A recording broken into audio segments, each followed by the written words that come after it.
हर साल देश भर से लाखों छात्र भारतीय सिविल सेवा परीक्षा में शामिल होने के लिए पसीना बहाते हैं। बार बार असफल होने के बाद भी उनमें से कई लोग इसे बार बार दोहराने को तैयार रहते हैं। इस बार यूपीएससी की ओर से पीसीएस परीक्षा 2023 26 से 29 सितंबर तक आयोजित की जा रही है, जिसका कल दूसरा दिन था।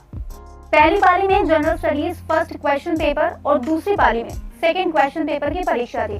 दोनों प्रश्न पत्रों में 20-20 सवाल पूछे गए थे। परीक्षा खत्म हुई तो पता चला कि फर्स्ट क्वेश्चन पेपर में जियोग्राफी के कुछ सवाल ही गलत थे। विशेषज्ञों ने तर्क के साथ तीनों प्रश्नों पर आपत्ति जाहिर की है। तो चलिए समझते हैं कि एग्जाम में पूछे गए सवालों में कहां त्रुटि हुई, इन त्रुटियों के स्थान पर क्या होना चाहिए था। सबसे पहले क्वेश्चन पेपर के क्वेश्चन नंबर 10 में पूछा गया है कि 9 नंबर चैनल के सामरिक महत्व पर एक संक्षिप्त टिप्पणी लिखिए। इस पर विशेषज्ञों का क्या कहना है, ये भी सुन लीजिए। उनका कहना है कि 9 डिग्री चैनल होता है, 9 नंबर चैनल गलत है। दरअसल 9 डिग्री चैनल 9 डिग्री की उत्तरी अक्षांश रेखा को कहते हैं। ये लक्षद्वीप और मिनिकॉय आइलैंड के मध्य स्थित है, यानी 9 डिग्री चैनल लक्षद्वीप और मिनिकॉय के मध्य से होकर गुजरता है और उन्हें अलग करता है।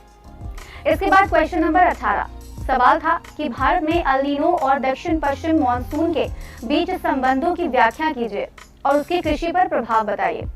सवाल में हिंदी में दक्षिण पश्चिम मानसून लिखा है, जबकि इंग्लिश में साउथ ईस्ट मानसून लिखा है। साउथ ईस्ट मानसून की जगह साउथ वेस्ट मानसून होना चाहिए था।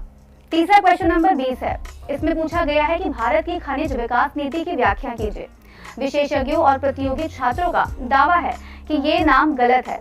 सवाल में राष्ट्रीय खनिज नीति होना चाहिए। इस पूरे मामले पर जहां छात्र भ्रमित हैं, तो वहीं प्रतियोगी छात्र संघर्ष समिति के अध्यक्ष अवनीश पांडे कहते हैं कि परीक्षा की गुणवत्ता में सुधार के लिए आयोग ने पिछले दिनों अपने पैनल से 100 विशेषज्ञों को बाहर किया था। इसके बावजूद मुख्य परीक्षा में इस तरह की गलतियां हो रही हैं।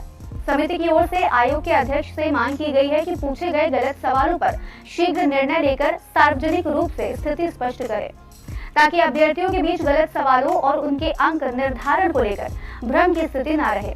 वही मामले पर आयोग का भी अपना स्टैंड है। इस मामले पर उत्तर प्रदेश लोक सेवा आयोग के मीडिया प्रभारी विनोद कुमार गौड़ का कहना है कि अभी तक कोई शिकायत नहीं मिली है। अगर शिकायत मिलती है तो परीक्षण करा के इस पर विचार किया जाएगा।